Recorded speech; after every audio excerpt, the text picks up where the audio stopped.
At Yorktown, America did not beg for freedom. It cornered an empire and forced it to kneel. This was the moment the revolution stopped surviving day to day and started deciding history.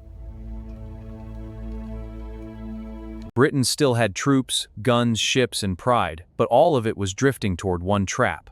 British strength still appears intact across its land and water. Cornwallis thought Yorktown could hold. What he really chose was the ground where hope would die. The coast looked safe, the fortifications looked strong, yet both would soon betray Cornwallis when rescue failed him.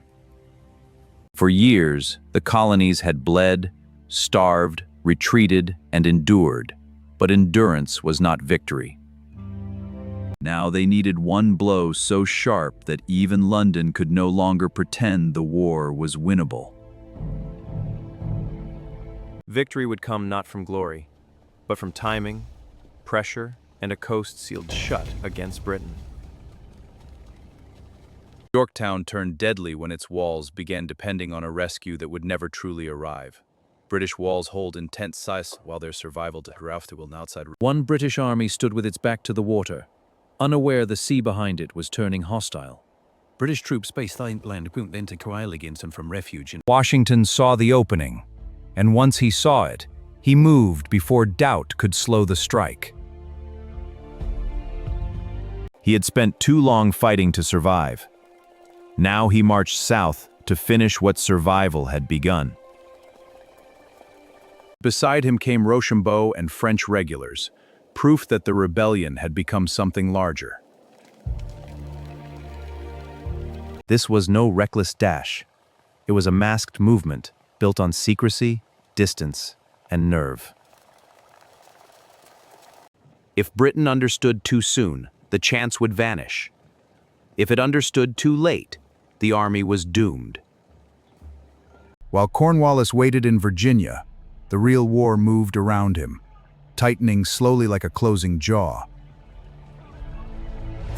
On land, Washington and Rochambeau marched south. At sea, everything depended on Siege fleet.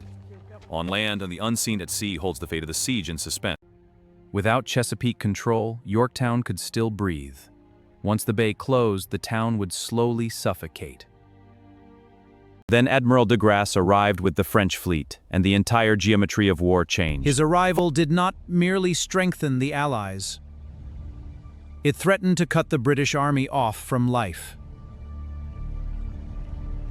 Soon British warships moved to challenge him, because they knew exactly what was at stake in that water.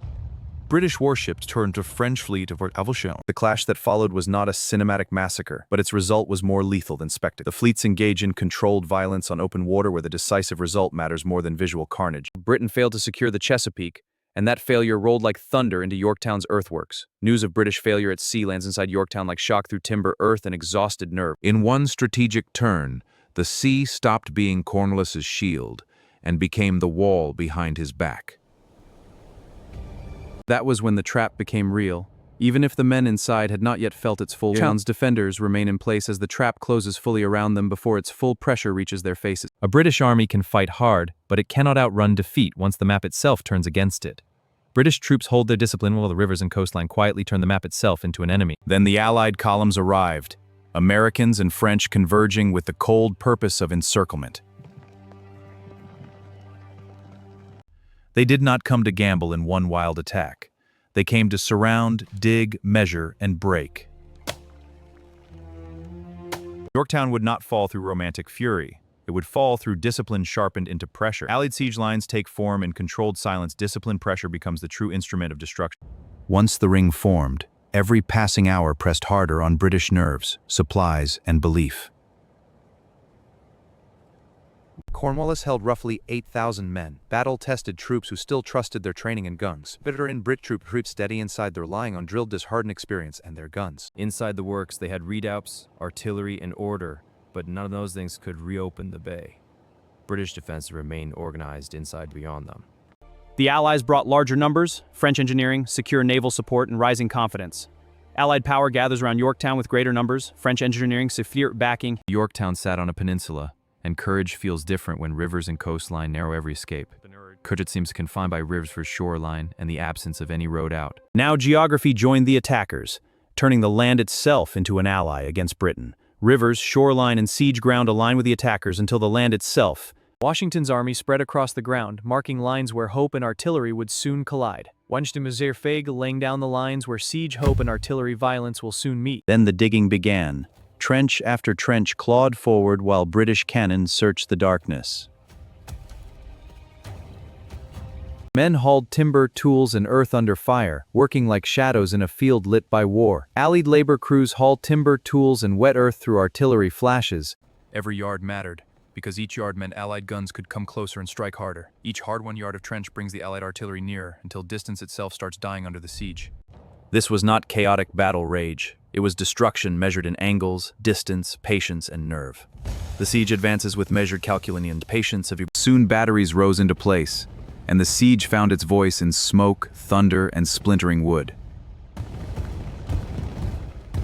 Round after round slammed into British positions, collapsing defenses and shaking confidence from the inside. Allied cannon fire hammers the British works again and again until timber, earth, and morale begin breaking to... Inside Yorktown, sleep vanished first, then safety, then the illusion that the lines could hold much longer.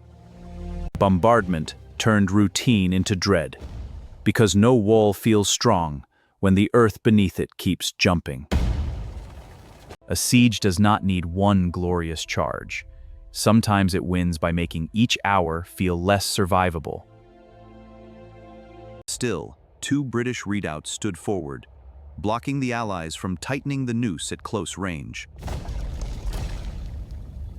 They looked small on a map, but on the field they were teeth guarding the throat of Yorktown. If those positions held, the siege slowed. If they fell, the inner British line would start to fail. The fate of the siege, tightens around or fall, will decide how fast the inner line begins to break. So the order came, storm both redoubts, fast and hard, before the defenders could reset the balance. Night gathered over the field, and with it came the silence that always walks just before bloodshed. American light infantry moved forward with bayonets fixed, carrying steel, fear, and a nation's wager. Alexander Hamilton was among them, stepping into the kind of darkness where legends and death meet. Hamilton moves with the assault column into the black close-range darkness where ambition and death collide. At the same time, French troops closed on the other redoubt with discipline sharpened by purpose. Then the assaults erupted, shouting, musket flashes, steel, bodies colliding at killing distance. The night erupts into musket flashes, steel and bodies crashing together at brutal killing distance on both. There was no room for elegant maneuver now, only speed, nerve, and the violence of closing fast. These compresses into speed and nerves, both sides fight with no space left for anything except brutal forward collision. In minutes, the outer defenses broke, and those minutes changed the entire fate of the siege. With the redoubts taken, Allied lines surged nearer, and the British position began to choke. Now the guns could move closer, hit deeper, and tear through the inner works with harsher force.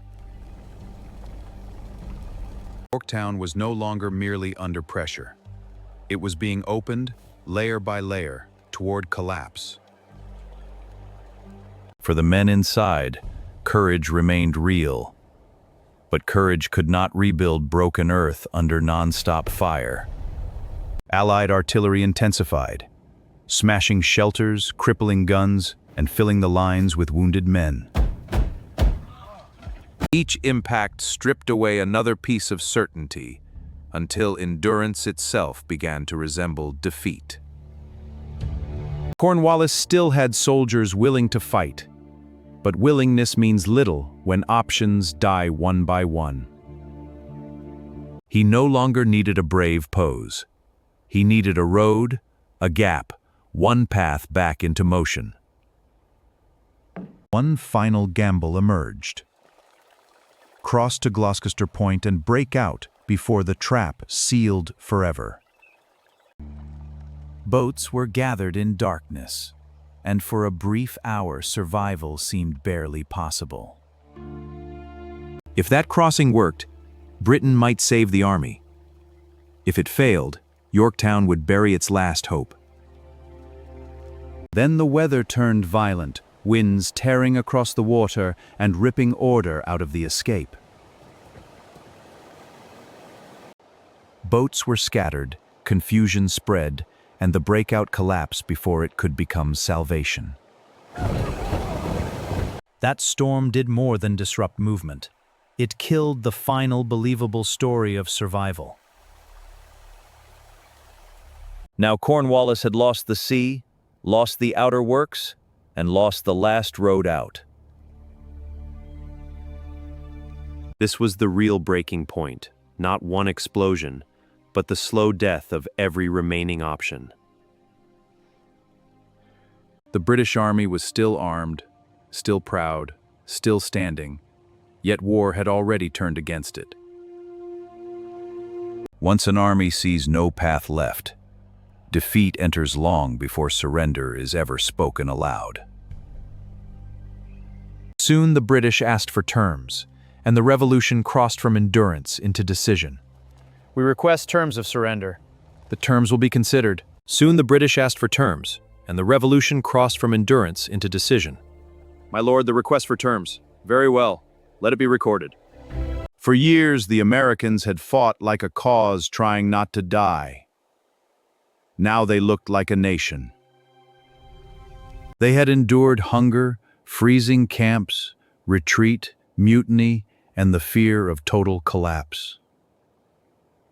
At Yorktown, all that suffering found direction, and endurance hardened into something history could not deny. This was more than one victory. It was proof that empire could be cornered and forced to yield. Yorktown stands as proof that even empire cornered, contained, and made to yield under sustained pressure. Britain had not merely lost ground. It had watched the military logic of the war collapse in public.